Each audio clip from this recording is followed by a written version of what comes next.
to join the military, and Ruth gave birth to their first child, Jane. By 1956, Marty was discharged, or let out of the military. They moved their little family to Massachusetts, where they both enrolled as students at Harvard Law School. Ruth was one of only 9 women in her law school class. The school's dean criticized women for taking spots he believed should have gone to men. Ruth and Marty were married for 56 years. Marty died of cancer in 2010. New challenges.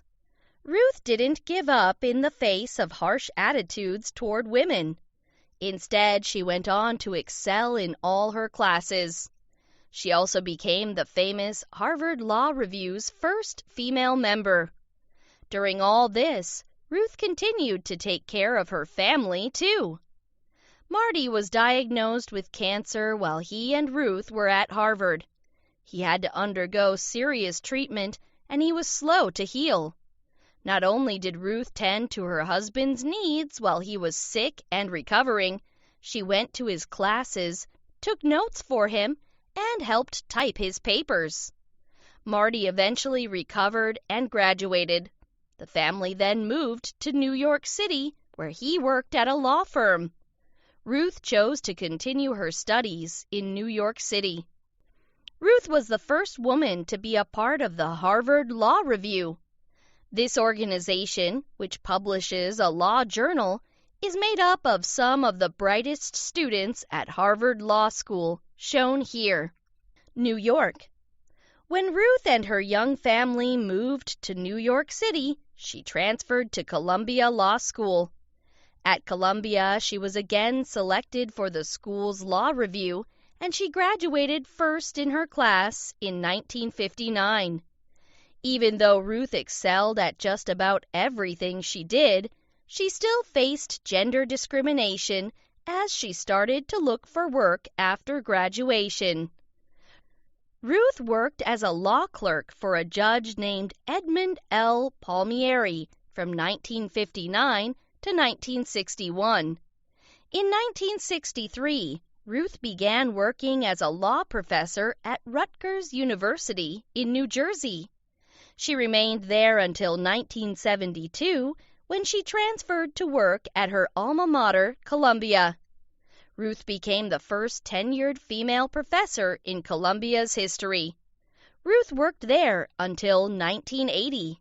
Ruth won 5 of the 6 landmark gender discrimination cases she argued. Women's rights and equality for all have continued to be important to Ruth throughout her legal career. Reaching the Supreme Court.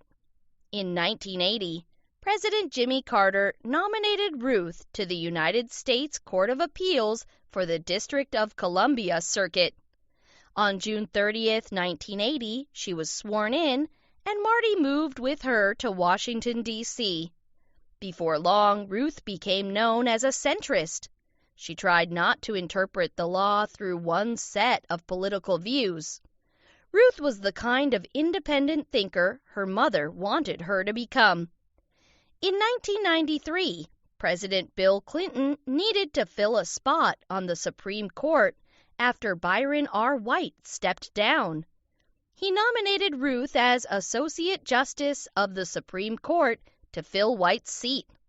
On August 10, 1993, she was sworn in as a justice of the highest court in the United States. When Ruth was sworn in to the U.S. Supreme Court, she and Sandra Day O'Connor were the only female justices. As of 2015, there are 3 women serving on the Supreme Court: Ruth, Elena Kagan, and Sonia Sotomayor. Once Ruth took her place among her fellow Supreme Court justices in 1993, she quickly earned a reputation for working hard and being unafraid to ask questions. She was often the first to ask questions of lawyers arguing their cases before the Supreme Court. Now, over 20 years after she first became a Supreme Court justice, she's still known for her quick questions. Ruth is also known for the opinions she's written. An opinion is a written explanation for a legal decision. Ruth has written both majority opinions, which state how the court officially ruled on an issue, and dissents, which are opinions that go against the majority decision of the court. People respect Ruth for the level-headed reasoning she's used throughout her career, especially in her written opinions. Ruth earned the respect of her fellow Supreme Court justices by asking intelligent questions more quickly than any other justice. Continuing the fight. During her time on the Supreme Court, Ruth has continued to fight for women's rights. In 1996, she wrote the majority opinion in the case of United States versus Virginia. This was a landmark case concerning education for women in the United States. The Virginia Military Institute had a male-only admissions policy, which meant women couldn't go to school there. The Supreme Court ruled 7-1 that this policy was unconstitutional, so the school couldn't refuse to admit women any longer. Ruth was also a vocal supporter of the Lilly Ledbetter Fair Pay Act, which became a law when it was signed by President Barack Obama in 2009. This act makes it easier for women to fight in court for equal pay for equal work. The Lilly Ledbetter Fair Pay Act was the first piece of legislation Barack Obama signed as president. He gave a copy of the signed act to Ruth to thank her for fighting for equality as strongly as she has throughout her career. Marriage equality. On June 26, 2015, the Supreme Court ruled on the landmark case of Obergefell versus Hodges. In a 5-4 decision, the court ruled that same-sex marriage should be made legal throughout the United States. Ruth was part of the majority, along with Justices Anthony Kennedy, Stephen Breyer, Sonia Sotomayor, and Elena Kagan. Ruth had been an active and visible support of marriage equality for years before the Obergefell versus Hodges ruling. In 2013, she presided over the wedding of economist John Roberts and Michael Kaiser, who at that time was the president of the John F. Kennedy Center for the Performing Arts. Ruth is believed to be the first Supreme Court justice to preside over a same-sex marriage ceremony. Equality has always been important to Ruth. She's known as a champion of both women's rights and marriage equality, which has made her very popular with many young Americans. Rivals. Most of the time, Justices Stephen Breyer, Sonia Sotomayor, and Elena Kagan are in Ruth's corner. This group usually agrees about how to interpret the U.S. Constitution. The same couldn't be said of Ruth and Justice Antonin Scalia, who died in February 2016. The Scalia-Ginsburg rivalry was infamous. They often disagreed and had lively debates. Off the bench, however, the two were good friends for years. If you can't disagree ardently with your colleagues about some issue of the law and yet personally still be friends, get another job for Pete's sake, Antonin once said.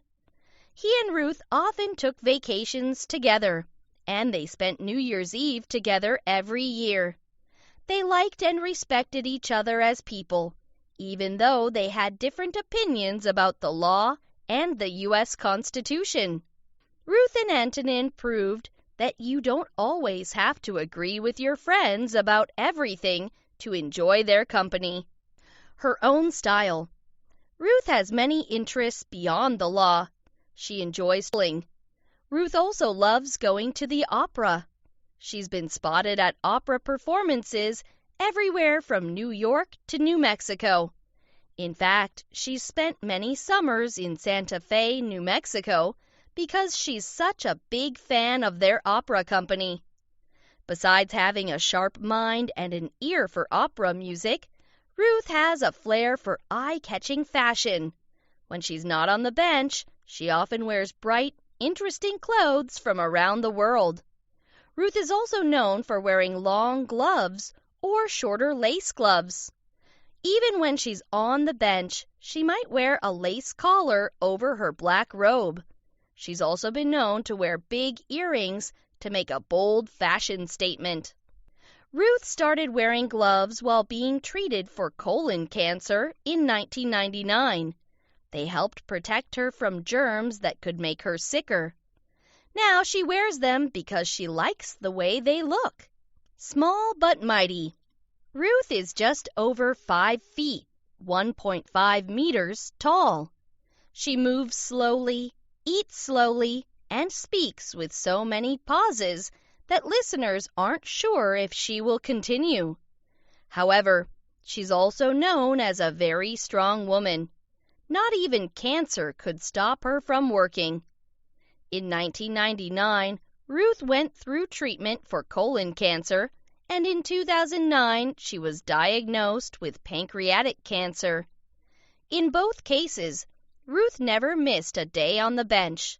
She had heart surgery in 2014, but she quickly returned to work after that, too. Fitness is important to Ruth. She exercises often and even got a personal trainer after her battle with colon cancer. Ruth wants to keep working, and she knows she has to keep her body fit and healthy in order to do that. Although Ruth looks small, she's tough both in court and in the gym. What she doesn't plan to do. Many people ask Ruth when she might be ready to retire. However, as of 2016, Ruth has no such plans. She believes in taking things 1 year at a time. She may be the oldest justice on the Supreme Court, but she doesn't believe she's ready to retire yet, and many people agree with her. In fact, Ruth might be more popular now than ever before. She inspires young people today, especially young women, to fight for equal rights for all people. Ruth is the subject of many books. She's mentioned on many television shows, and there's even a popular Tumblr page dedicated to the notorious RBG. Ruth worked hard to find success and has used that success to fight for equality. She's a true superwoman role model. Ruth has said, "At my advanced age, I'm constantly amazed by the number of people who want to take my picture." At 83 years old, she continues to inspire young people to dream big, work hard, and help others. Thomas Alva Edison by Greg Rosa. The Wizard of Menlo Park. From an early age, Thomas Edison loved to experiment and to learn how things work. As he grew up, he developed his own ways of thinking and working. After he opened a large workshop in Menlo Park, New Jersey, Edison shocked the world with all of his inventions. Edison was always working on something new. He also improved on the designs of machines that already existed. Edison made them easier for regular people to buy and take care of. He soon earned the nickname the Wizard of Menlo Park. Edison invented some very useful products. In fact, we still use a lot of them today, like light bulbs. Edison also made money selling everything people needed to use his products. Thomas Edison left a lasting legacy. He is honored for his inventions. Most people agree that our world would not be the same without him. Early life. Thomas Alva Edison was born on February 11, 1847, in Milan, Ohio. When he was about 7, the family moved to Port Huron, Michigan. Edison showed an early interest in experimenting with machines and chemicals. He did not do very well in school, so his mother helped him at home. She guided his interest in reading and learning. As a child, Edison lost much of his hearing. It is unknown how it happened, but he viewed it as an advantage. Being partially deaf allowed him to think about his work without the distraction of noises around him. In 1859, Edison quit school. He sold candy and newspapers on the railroad between Port Huron and Detroit, Michigan. He set up a chemistry laboratory on the train and tried out experiments. The railroad had recently begun using telegraph machines. The telegraph is a device for communicating over a distance. It uses electricity to send coded messages through wires. At the time, it was the fastest way to communicate over long distances. This was Edison's introduction to electrical machines. When Edison was just 16, he traveled to different places working as a telegraph operator. At first, telegraph machines made dots and dashes on a strip of paper. They could be read and decoded. Newer telegraphs made sounds for the telegrapher to listen to. This made Edison's job harder because of his hearing loss. So he invented devices that made the job easier for him. Soon he stopped working as a telegraph operator so he could just work on his inventions. In 1869, Edison got his first patent. It was for an electric vote counting machine. The machine was not popular, but he learned from his failure. That same year, Edison moved to New York City. His friend Franklin Pope let him sleep in a room at his office building. When Edison fixed some machines there, he was hired to fix more. Soon after, Edison and Pope formed a business that made electrical machines. During the next few years, Edison made several printing telegraphs. He was becoming known as a talented inventor. In 1874, he sold a telegraph that could send 4 messages at the same time. He also invented some of the earliest office equipment, including a printing machine called the mimeograph. Menlo Park. In 1876, Edison opened a laboratory in Menlo Park, New Jersey. He finally had a large workspace with all the tools he needed to do experiments. The following years were some of Edison's most creative. However, he did not do the work by himself. Edison hired talented people to help bring his ideas to life. These workers included a glassblower, a clockmaker, a mathematician, and other specialists. Edison also hired carpenters, machinists, draftsmen, bookkeepers, secretaries, laboratory assistants, and a lawyer. These workers formed a successful team to help Edison accomplish his goals. They were able to research ideas and use what they learned to develop new products. This became a common way of working on new inventions and products in many areas. Edison became known for working long hours, and he expected the same from his employees. They worked on several projects at the same time. Menlo Park soon became known as an invention factory. Alexander Graham Bell invented the telephone in 1876, but it did not work that well. The sounds it made were hard to hear. It was an exciting invention, but it was not practical for everyday use. Edison had an idea that made it better. His answer was a kind of microphone. This tiny device improved the quality of the sound in the telephone. For the first time, the telephone became a practical invention. Edison's work with telegraphs and telephones led to the invention of the phonograph, or record player. This invention used a needle or a cylinder coated with tinfoil to record and play back sounds. Edison amazed people across the country with his invention. However, interest wore off, and Edison turned his attention to other projects. It's electric. In the 1800s, the only way to light homes and businesses was with gas lamps. There were no light bulbs. Several scientists began experimenting with using electricity to create light in the early 1800s. However, early light bulbs were costly, unsafe, and did not last long. There was also no good way to get the electricity to the light bulbs. Most electrical systems used a process that connected all of the devices in a series circuit. That meant that if one light bulb broke, the whole circuit broke, and then all the lights went out. In 1878, Edison promised that he would produce a practical electric light bulb to replace gas lighting. He also wanted to create an electrical system people could count on. He found several wealthy American businessmen to help set up the Edison Electric Light Company. Even though he was a brilliant inventor, Edison did not have official training in science and math. So he hired a scientist named Francis Upton. Upton's knowledge of math and physics helped Edison develop a practical light bulb. Other scientists had learned that a light bulb could be made using a filament stretched between 2 wires. Edison knew that he needed to create a light bulb filament that could glow brightly without breaking. Edison experimented with many different filaments. He found a carbon material that worked well. Edison also needed to create a stable electrical system to help keep a large area lit for longer than a few hours. He and Upton developed a parallel circuit. Instead of having all light bulbs on the same path, a parallel circuit gives electricity different paths to travel through. If one light bulb breaks, the rest keep glowing. In December 1879, Edison kept his promise. He used electric light bulbs to light his Menlo Park laboratory. For a few years he continued to improve his light bulbs and electrical system. His work amazed people around the world. Back to the phonograph and beyond. Other scientists were making their own electrical inventions.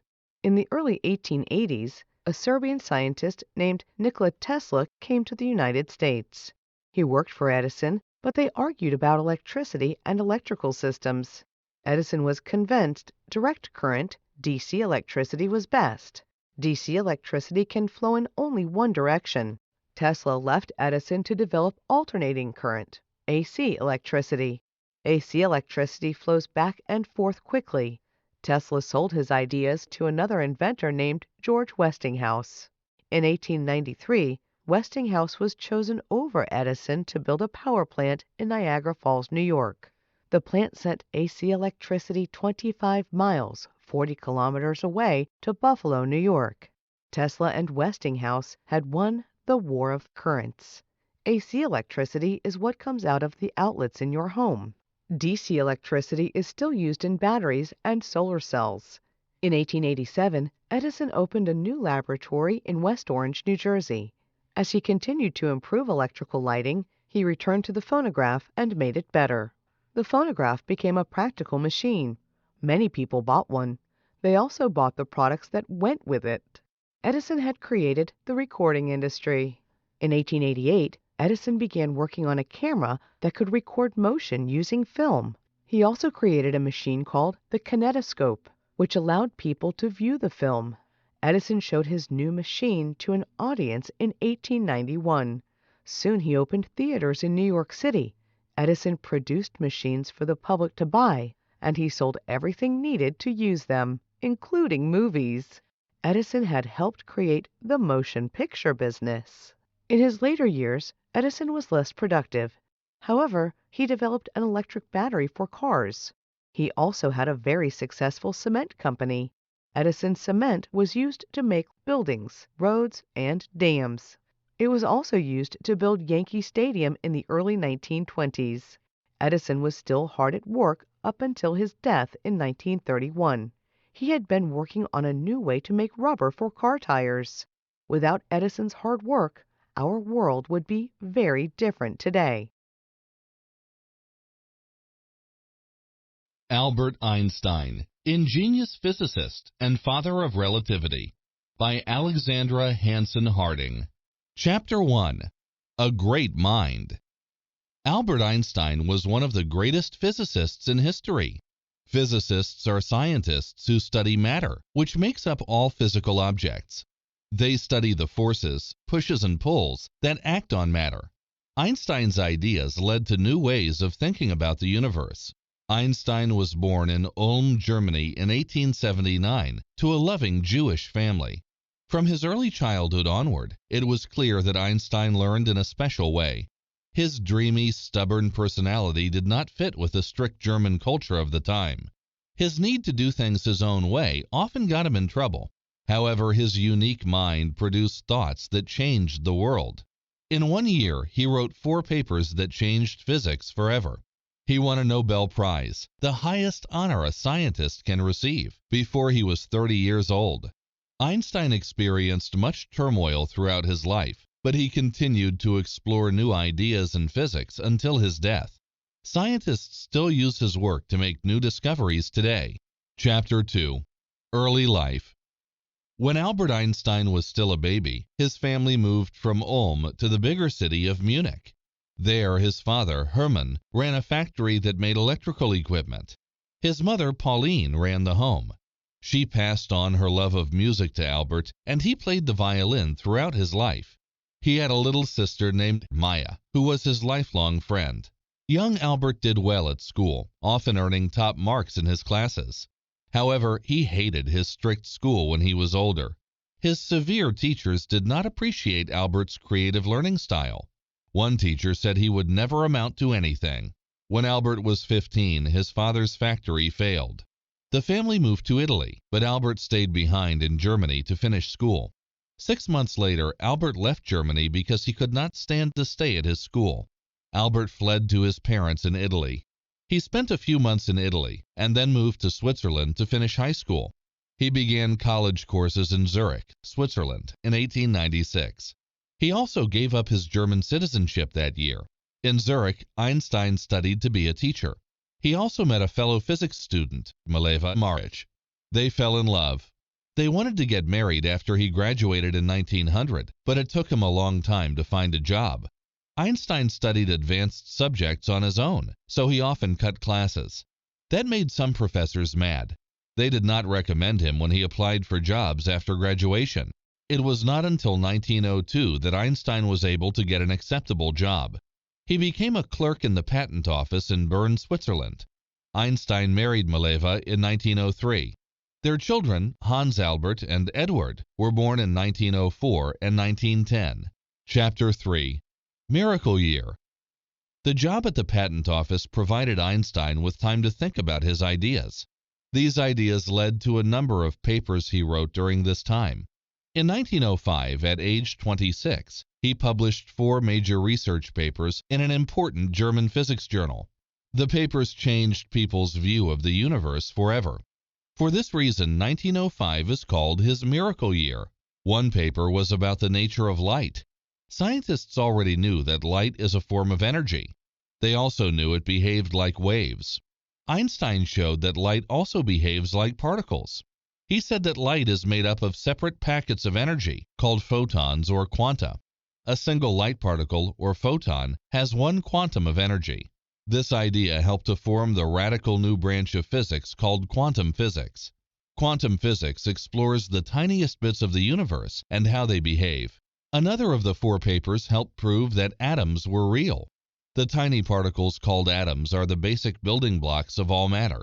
Scientists had known about atoms for hundreds of years, but Einstein used mathematics to prove that they existed. Einstein studied the movement of tiny particles made up of atoms. He was able to figure out the size of the atoms based on the way the particles moved about in water. His 3rd paper was about his special theory of relativity. This theory states that measurements of space and time are relative. That is, they change when taken by people moving at different speeds.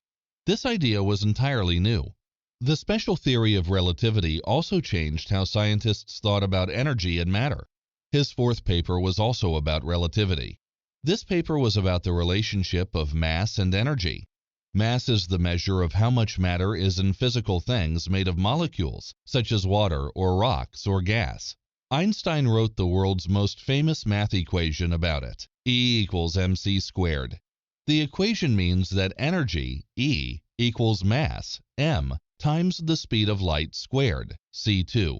It means that energy can turn into mass, and mass can turn into energy. They are the same thing in different forms.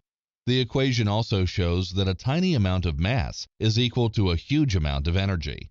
Chapter 4. Fame. Einstein's papers were published in the Annals of Physics, one of the most famous physics journals in Europe. Scientists were amazed by his ideas. The papers received a lot of attention. Einstein was offered a professorship.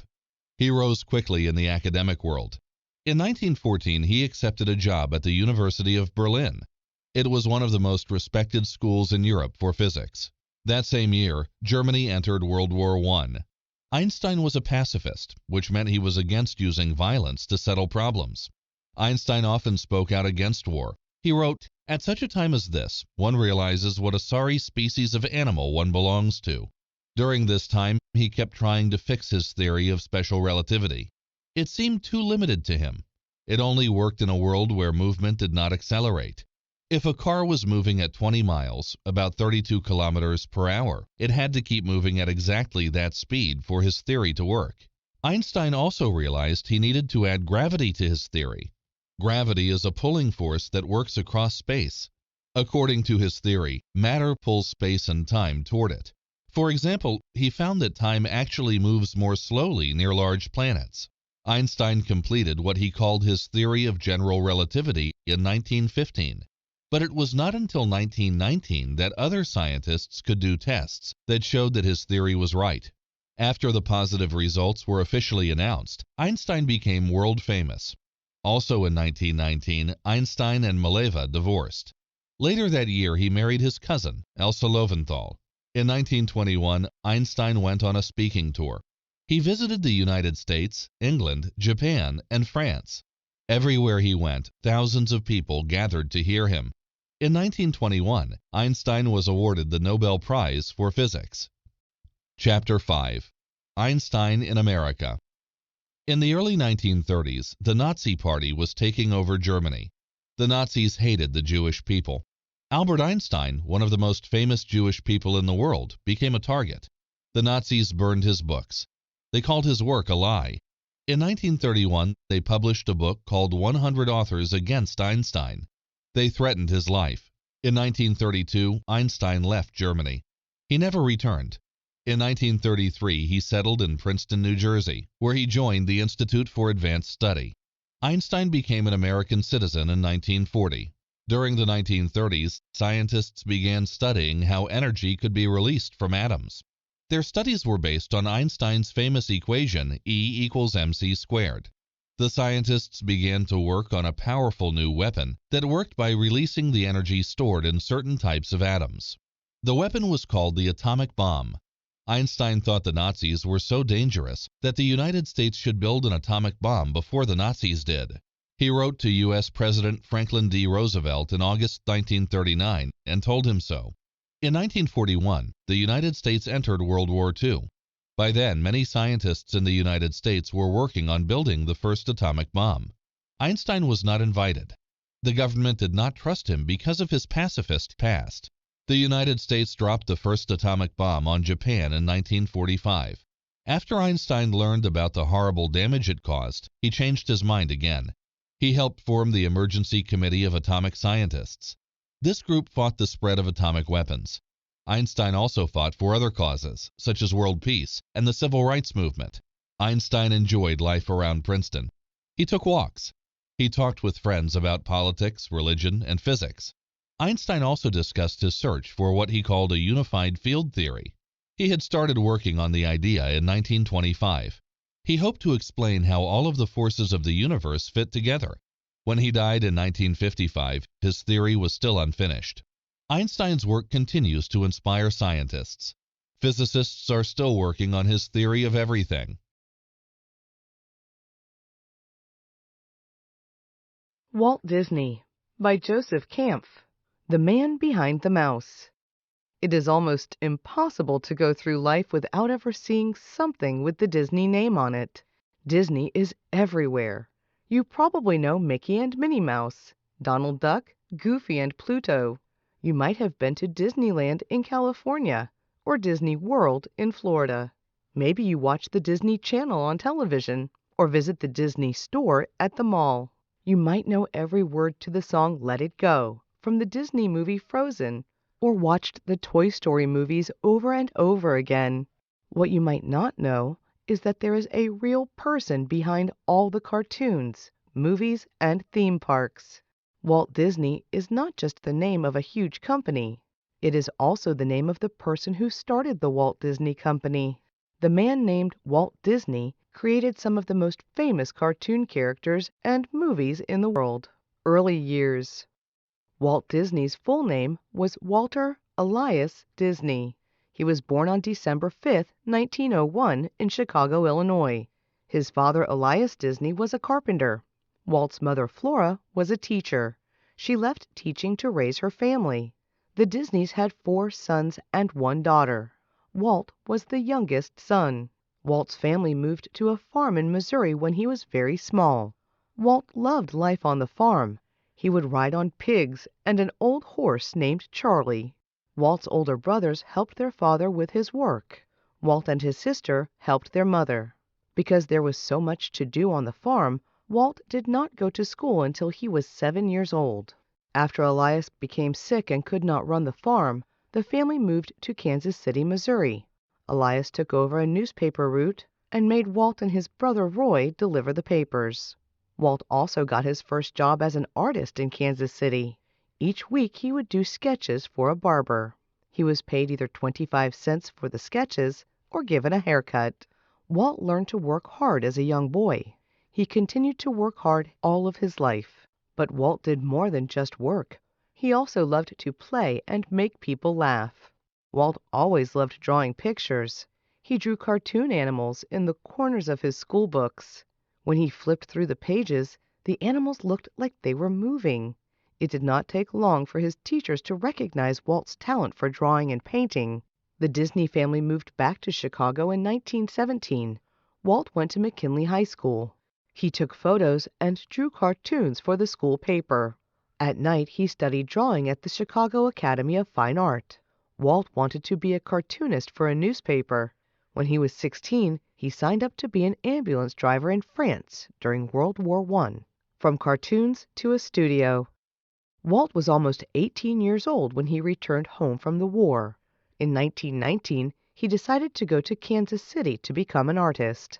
He had a few jobs drawing advertisements. In 1922, Disney started Laugh-O-Gram Films. Soon afterward, he invited another artist named Ub Iwerks to join the company. Iwerks was a fantastic artist, and Disney was good at coming up with stories. Their biggest project was a series called The Alice Comedies that combined live action and animation. In 1923, Disney moved to Hollywood, California, and started a company with his brother Roy called the Disney Brothers Studio. Disney brought Ub Iwerks to California to help out. They continued working on the Alice series. Disney also hired people to operate the cameras and work on animation. One of the people he hired was a woman named Lillian Bounds. Walt and Lillian fell in love and married in 1925. Disney and Iwerks created a character named Oswald the Lucky Rabbit. Even though the character was popular, Disney's company was not able to make money from his cartoons. Disney and Iwerks had to come up with a new character fast. In 1928, they came up with a new character that was a mouse. Disney wanted to call him Mortimer Mouse, but Lillian did not like that name. She talked him into changing the mouse's name to Mickey. Mickey's sweetheart was named Minnie. Mickey Mouse's first two cartoons, Plain Crazy and Gallopin' Gaucho, were never released. Mickey's third cartoon was called Steamboat Willie, 1928. It was the first one that used sound. Disney hired an orchestra and even used his own voice for Mickey. Steamboat Willie was a huge success. People loved Mickey Mouse. In 1929, Disney changed the name of his company to Walt Disney Productions. He also started a series of cartoons called Silly Symphonies. One of the cartoons in the series was Flowers and Trees, 1932. It was the first cartoon ever made in full color. Disney added more characters to his cartoons. He came up with Donald Duck, Pluto, and Goofy. Disney movies. In 1934, Disney began his biggest project yet, Snow White and the Seven Dwarfs. Disney had never made an animated film that was feature-length. In fact, Snow White was the first feature-length animated film to use sound and color. Hundreds of people worked on the movie at great expense. Snow White and the Seven Dwarfs was a box office smash when it was released in 1937. Disney had so much money from Snow White that he was able to build a brand new studio. It had the most up-to-date animation technology. Disney used the new studio to produce his next movie, Pinocchio. Pinocchio was released in 1940. Some consider it Disney's greatest achievement. Pinocchio is known for its brilliant animation and compelling story. By this time, hundreds of animators worked at Disney. Many of them felt they were not paid well, so in May 1941, Disney's animators went on strike. Eventually, Roy Disney agreed to pay the workers more money, but Walt was not happy about this. He thought he was already paying them enough. During World War II, Disney made movies for the U.S. government. These were usually training films for soldiers going to war. Disney did not really enjoy making these kinds of movies, but he was able to make money from them, and he was happy to help the war effort. Beyond animation. After World War II, Disney realized he could make more money with live-action movies than with animated films. He first made movies using a combination of live action and animation. These include The Three Caballeros, Make Mine Music, and Song of the South. Disney's first fully live-action film was Treasure Island. It was released in 1950. The movie was based on a novel by Robert Louis Stevenson. It is about a young boy who goes off to find treasure with a group of pirates, including Long John Silver. Television was still very new in the 1950s. Disney thought TV would be a good way to reach viewers. Disney's first TV production was called 1 Hour in Wonderland. It was shown on Christmas Day in 1950. In 1955, the Mickey Mouse Club appeared on TV, featuring a cast of young performers called the Mouseketeers. Disney also made TV series of Zorro and Davy Crockett. These were all huge hits with both kids and adults. But Disney was not finished with the big screen. He continued to produce all kinds of movies. Peter Pan, Alice in Wonderland, and Cinderella came out in the early 1950s. They were fully animated. In 1961, a live-action movie called The Absent-Minded Professor was released. It is about a professor who invents a kind of rubber that can make things fly. One of the most famous movies Disney ever made is a combination of live action and animation called Mary Poppins. It was released in 1964. The movie is about a London nanny who mysteriously appears to take charge of two young children. Some songs from the movie, such as Supercalifragilisticexpialidocious and A Spoonful of Sugar, are still famous today. In the early 1950s, Disney wanted to build a huge amusement park near Los Angeles, California. He called it Disneyland, and it opened in 1955. Tourists came from all over the world to visit Disneyland. Disney soon began working on a second park near Orlando, Florida. Walt Disney World opened in 1971. Walt Disney died on December 15, 1966, in Los Angeles, California. But the Walt Disney Company lives on. Today it is one of the biggest companies in the world. It continues to make cartoons, movies, and TV shows. Mickey Mouse is still one of the most famous and beloved characters. Without Walt Disney, the Walt Disney Company would not exist. He was a pioneer in the field of animation and one of the most successful businessmen of the 20th century. Mo Willems, award-winning children's author and animator, by Paula Morrow. Chapter 1. Passion and Persistence. Mo Willems is the creator of many successful children's books. He is the mind behind such popular characters as the Pigeon, Nuffle Bunny, and Elephant and Piggy. He is a gifted artist and a funny person. However, Willems needed other qualities to have such well-loved characters make the leap from his imagination to a finished book. He had passion. He had persistence. Willems had always loved drawing. He really wanted to write words to go with his pictures. He was passionate about making a picture book. Willems tried for many years. He was persistent about making his dream come true. Then one day his agent saw Willems' sketches of a pigeon. She liked them and asked him to turn them into a book. Those sketches became Don't Let the Pigeon Drive the Bus. That was the first of Willems' many books. Chapter 2. Early Life. Mo Willems was born on February 11, 1968, in Des Plaines, Illinois. His parents had moved there from the Netherlands. A few years later, the family moved to New Orleans, Louisiana. Willems grew up there and thinks of it as his hometown. As a boy, Willems loved cartoons and comics. His favorite comic strip was Peanuts. Young Mo doodled and drew all the time. He copied Charlie Brown and Snoopy. He dreamed of drawing his own comic strip when he grew up. In high school, Willems drew comic strips for his school newspaper. He also liked to act in school plays. He put together his passion for cartooning and his passion for acting. Willems became a stand-up comedian.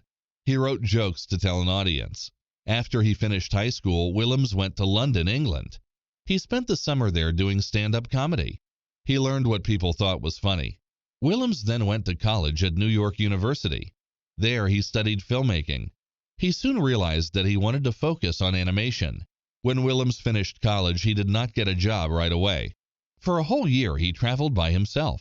He visited faraway places. He met all kinds of people. He visited 30 countries. Every day he sketched or doodled in his notebook. That notebook was published in 2006 as You Can Never Find Rickshaw When It Monsoons. The World on One Cartoon a Day. Chapter 3. Early Career. In 1993, Willems moved to Brooklyn, New York. He continued to make movies, doodle, and sketch. He sold some of his cartoons to magazines. That year he made his first cartoon book. First he made some sketches. Then he took the pieces of paper with his sketches and stapled them together to make his own book. He gave copies to his friends and family. People liked his sketchbook. After that, Willems made a new sketchbook every year. They were fun to make. He could try out new ideas. He felt free to be creative and not worry about making mistakes. In 1994, Willems got a job writing for the television show Sesame Street. He was hired because he was funny. Part of his job was writing the things that the character Elmo said. He also made short animated movies for the show. One of the characters in some of his short movies was Susie Kabloozy. He worked at Sesame Street for 9 years. Willems also wrote other cartoon television shows. One of those was Sheep in the Big City. After a while, Willems wanted to try to write children's picture books. So he took time off from his job and worked on ideas for books. He also doodled. The books were not very good, but the doodles were fun. One doodle was a pigeon. That pigeon started in the margin of a notebook. Willems said it complained that it was better than the other doodles and wanted to star in a book. Willems had to go back to his job. He wrote more scripts for television. But just for fun, he turned his pigeon doodles into a sketchbook. His agent liked his silly pigeon. She asked him to put the pigeon into a picture book. The book became Don't Let the Pigeon Drive the Bus. It changed Willems's life. Chapter 4. Master of the Doodle. People loved Don't Let the Pigeon Drive the Bus. The book won many awards. Readers wanted more books by Mo Willems. He has made more than 50 books already, and he is still writing. Don't Let the Pigeon Drive the Bus is about a pigeon who wants to drive a bus. The bus driver tells the readers not to let the pigeon take over, but the pigeon keeps asking if it can drive the bus. Readers like to keep telling the bird no. This book is different from other picture books. The pictures look like doodles, but they show real feelings. The pigeon is sad and angry and cute and funny. Readers become part of the story as they read. Willem's second book was Knuffle Bunny. A little girl named Trixie loses her toy bunny. She cannot talk yet, so she cannot tell her father what is wrong. The story is based on something that happened to Willem's own daughter. Her name is also Trixie. Willems took photographs for this book. Then he drew his cartoons on the photos. It looks like the cartoon people are in a real city. Willem's next challenge was to write books for beginning readers. The result was the Elephant and Piggy series. There are more than 20 books in the series. Elephant and Piggy are very different from each other. Elephant is often sad and quiet. Piggy is loud and happy. But they are good friends. Willems thinks the Elephant and Piggy books work well if two people read the books together. An adult can read what Elephant says. A child can read what Piggy says. Willems also writes plays. Some are based on his books. His first play was about Knuffle Bunny. In the play, Trixie cannot talk, just like in the book. So her songs in the play have no words. She sings silly sounds. Later, Willems wrote Elephant and Piggy's We Are in a Play. Children can also access Willems' creations through 2 apps. One is Don't Let the Pigeon Run This App. Another is Mo on the Go. The apps let children dance, draw, and even drive the bus. Some of Willems' art is in museums. The Eric Carle Museum of Picture Book Art in Amherst, Massachusetts, had a whole show of Willems' art. Eric Carle, the author of The Very Hungry Caterpillar, said Willems is a master of the doodle, sketch, cartoon, and scribble. Chapter 5. Sharing His Dream. At the Willems house, the whole family doodles. The dining room walls are chalkboard, and the table has a big paper cover. After dinner, Willems doodles. His wife and his daughter doodle. If they have guests, the guests doodle too. Willems wants children to draw their own pictures. He wants them to write their own books. His books are a good place to start. Children can copy the pigeon, just as Willems copied Charlie Brown and Snoopy. They can make new stories about the pigeon. Then they can create their own characters. Willems has a lot of ideas for new books. When he is making a book, he reads the words. He looks at the pictures. If the words make sense with no pictures, there are too many words. If the pictures the words, there are too many pictures. The words and the pictures have to need each other. Willems even used a radio show to encourage people to think about words and pictures. Radio does not seem like a good way for a cartoonist to show his art, but Willems made it work. He described a picture. He also had a copy of the picture on a website. He asked his listeners to tell him what they thought the caption should say. They could call the radio station or write the caption on the website. Then he told them his own idea for a caption. It takes lots of practice to be a writer. It takes lots of practice to be an artist. Everything you draw gives you more practice. Willems thinks there is no such thing as a wrong drawing. Willems says he does not write books.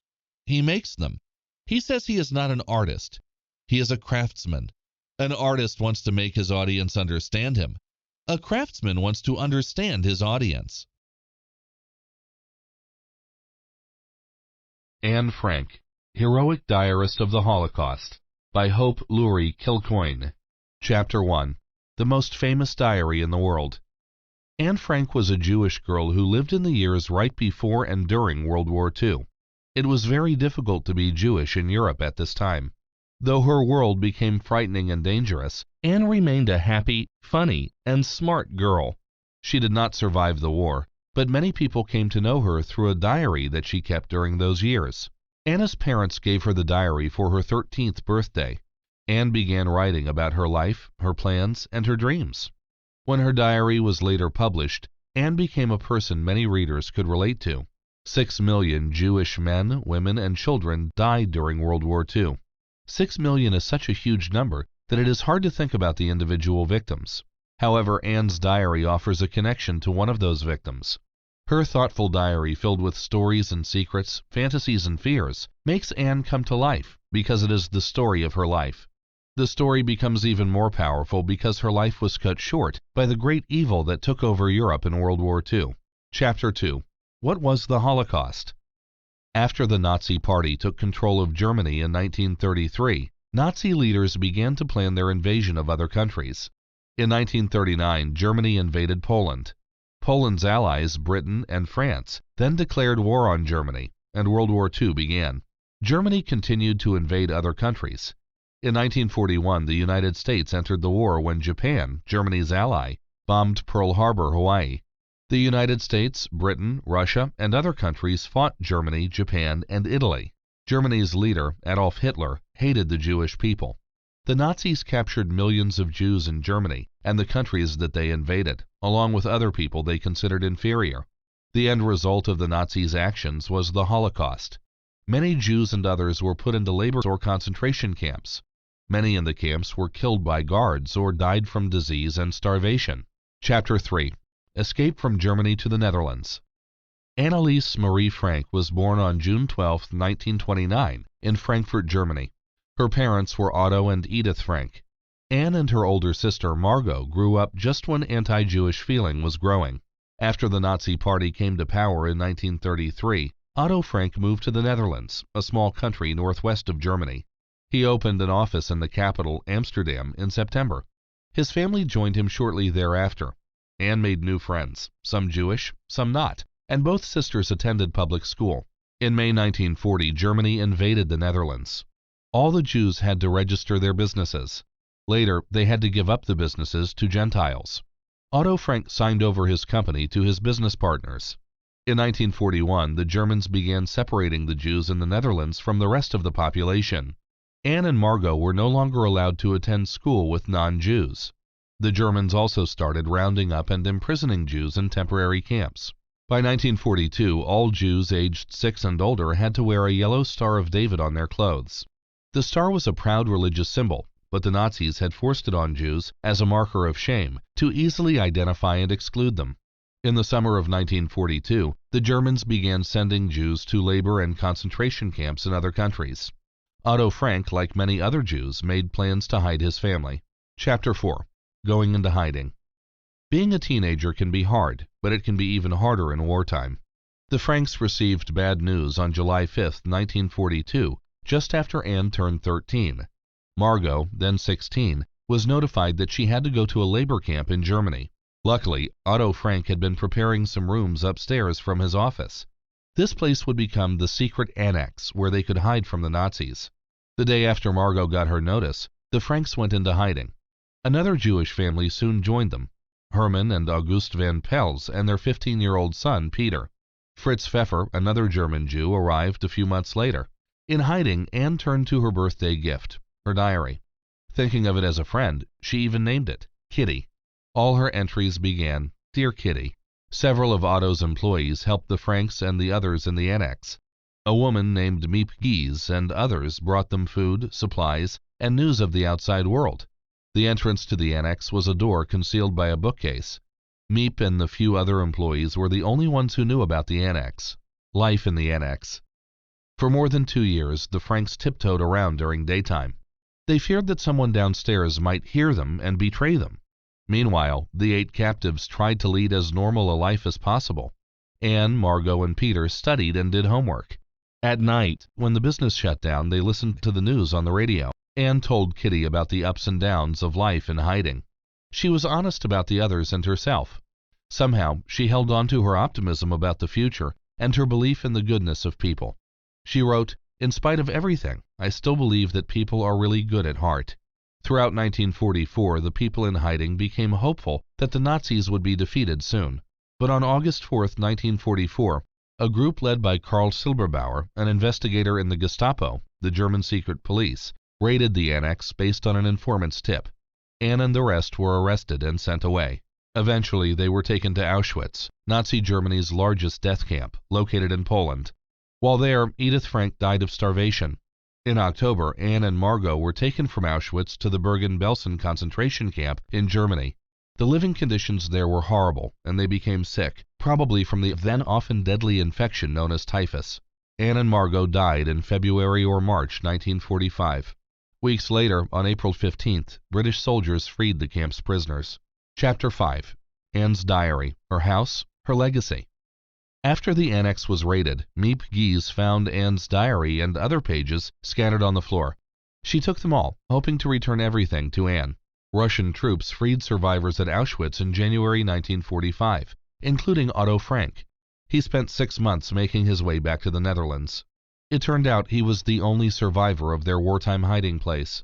When Miep Gies learned that Anne had died, she gave the diary to Otto. He transcribed, rewrote, and translated it from Dutch for relatives in Switzerland. He realized Anne's thoughts and experiences during the war would be important for others to read. A historian helped Otto Frank with the manuscript. Otto finally published Anne's diary in 1947. Eventually, it was translated into more than 65 languages and became one of the world's most widely read books. In 1957, when the annex was about to be torn down, many people joined together to save the space. It was made into a museum, the Anne Frank House. Today, visitors to the Anne Frank House go past the door-like bookcase up steep steps to where the Franks and their friends lived. None of the rooms contain furniture except for whatever could not be removed, such as the stove and sinks. In another part of the building are exhibit rooms with diary quotes, film strips, and photos from Anne's life hung on the walls. Anne's original diary is permanently on display in the museum as well. Visitors can see pages of the diary and learn more about her life and tragic death, a legacy of hope and tolerance. The Anne Frank House does not let visitors leave overcome with sadness. With the wisdom and kindness of Anne herself, the final exhibit provides escape. How? In the last room, museum goers take part in a question and answer session. There they answer yes or no to modern-day questions about personal freedoms, such as wearing headscarves, religious jewelry, and even Nazi-type clothing in public. This process allows the heart to rest while the brain takes over. The museum also helps visitors think a bit more deeply about intolerant persecution in today's world.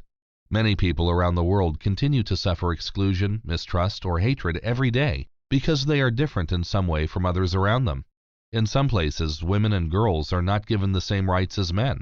In other places, people are mistreated because of their religion, nationality, or behavior. The museum and the diary continue to inspire interest in Anne's life. They also continue to teach people about the Holocaust. Anne's legacy is one of hope and humanity in the face of fear and evil.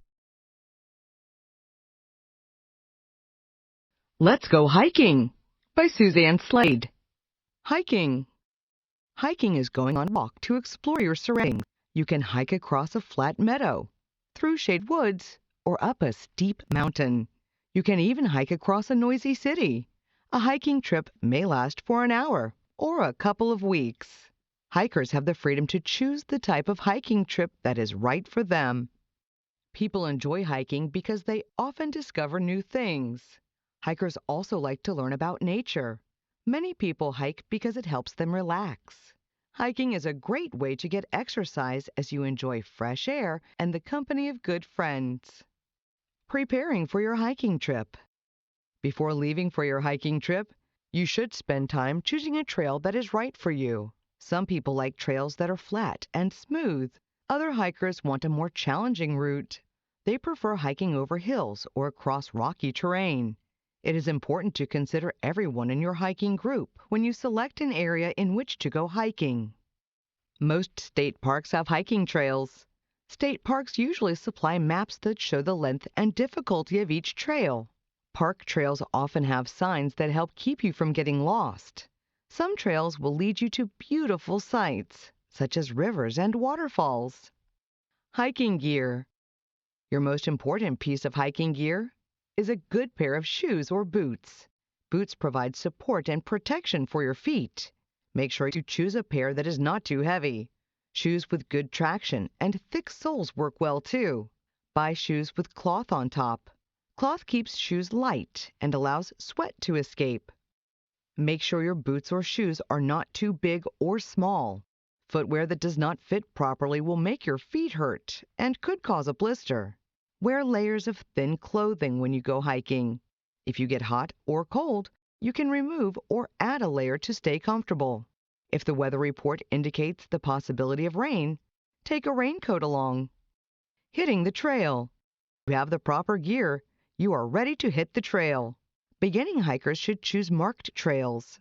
Marked trails have signs along the way, so you will not get lost. Most parks provide maps of their marked trails. On the map, you will see the length and difficulty of each trail. Trails are labeled easy, moderate, hard, or very hard. Easy trails are generally short. They will take you over flat land or small hills. Hard trails are longer and include rough, steep areas.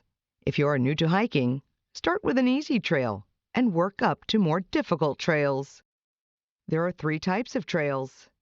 They are in and out, point to point, and loop. On an in and out trail, you hike to the end of the trail and then walk back to the beginning. A point to point trail begins in one place and ends at another. When hiking a point to point trail, you will need someone to pick you up at the end. A loop trail goes around a path shaped like a circle. You will end up back where you started on a loop trail. No matter what type of trails you hike, they all begin at a place called the trailhead. As you set off hiking from a trailhead, you never know what adventures you will find on the trail ahead. Day hikes. Many people enjoy going hiking for a day. Day hiking does not require a lot of extra gear. When choosing a trail for a day hike, you need to make sure you have enough hours of sunlight in which to complete it. It is a good idea to tell others about your hiking route and when you plan to return. If you are going to hike for more than a few hours, you might bring a small backpack along. Depending on the length of your hike, you may need sunblock, a first aid kit, bug spray, food, and drinks. Do not forget your camera. You can take pictures of your hiking buddies and the beautiful sights along the trail. Overnight hikes. Some hikers like to spend several days exploring trails. They enjoy sleeping under the stars at night. Overnight hikes give you time to relax and discover new things in nature. Hiking overnight is called backpacking. Backpackers take gear for sleeping and cooking. In addition to the usual hiking supplies, they bring a tent, sleeping bag, flashlight, matches, food, and water. Most people also bring wood or a small stove with which to cook food. When hiking overnight, plan ahead so you will know where you can set up a tent. Hiking requires a great deal of energy. You should eat often when you hike for several days. A bag of your favorite snack, such as nuts or raisins, will help you keep on hiking. Hiking in all kinds of weather. Hiking is a sport you can do in all seasons and in any weather. Many people like to hike in the autumn so they can see the colorful fall foliage. Winter snow and ice change trails into beautiful white wonderlands. Hikers in the spring and summer enjoy warm weather and lots of wildlife. No matter what time of year you go hiking, always check the weather report before you leave home. Be sure to wear a hat, gloves, and clothes that will keep you warm on cold days. Bring a raincoat if there is a chance of rain. Wear waterproof footwear when hiking in the rain or snow. Orienteering. Orienteering is using a map and a compass to figure out your location. Many hikers use orienteering skills to know where they are during a hike. An orienteer uses a special map called a topographic map. A topographic map shows the height of certain land features, such as hills, mountains, and valleys. A compass always points north and tells hikers in which direction they are traveling. Some orienteers enjoy competing in orienteering contests. At these events, people race across a large course, using only a map and compass for guidance. They must find different spots called controls on the course. The racers must visit each control in a certain order. An orienteer needs to choose the best route and be in good shape to win. Mountaineering. Hikers who enjoy high adventure and new challenges often learn how to go mountaineering. Mountaineers climb steep mountains for fun. They learn special skills that allow them to climb over rocks and ice. When climbing up a steep area, mountaineers hold ropes fastened to the ground for safety. On rocky terrain, climbers wear a harness, which is tied to a rope. They use special tools, such as an ice hammer and crampons for climbing through snow and ice. Crampons are metal devices that fasten to the bottom of boots. They have sharp metal points, which help a climber dig into snow and ice.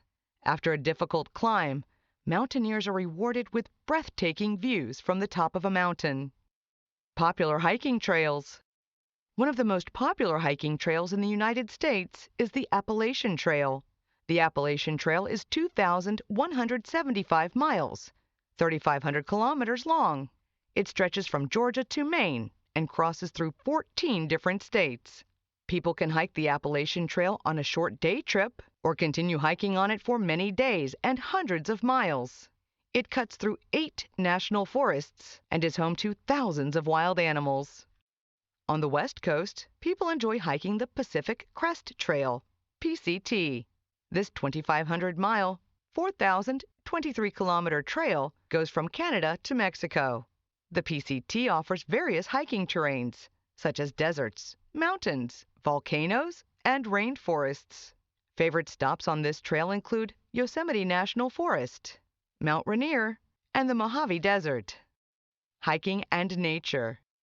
Observing wild animals in nature is one of the most exciting parts of hiking. You can watch for birds perched in trees, deer running through woods, or chipmunks hiding under leaves. It is fun to find animals, but remember to stay a safe distance from them. Hikers take care of nature. They do not leave trash or food on a trail. If you spot some litter while hiking, pick it up. You can leave the trail cleaner than you found it. Make sure you do not pollute the water near trails with soap or human waste. You can enjoy looking at the plants and flowers on a trail without picking them. Hikers keep trails beautiful for the next visitor. Let's go hiking! With a pair of sturdy, comfortable shoes, you can hike anywhere in the world. You might go hiking with one friend or with a large group of people. Hiking is a great way to visit new places and try new things. On a snowy day, you could try hiking with snowshoes. Snowshoes are large, flat paddles that fasten to the bottom of your shoes. Some people enjoy going on a night hike. They like to find animals that come out after dark. You might see bats swooping through the night sky, or hear a hooting owl. Put on a headlamp to help you spot other small creatures on the trail. Hiking trails are full of wildlife and exciting adventures. What are you waiting for? Let's go hiking.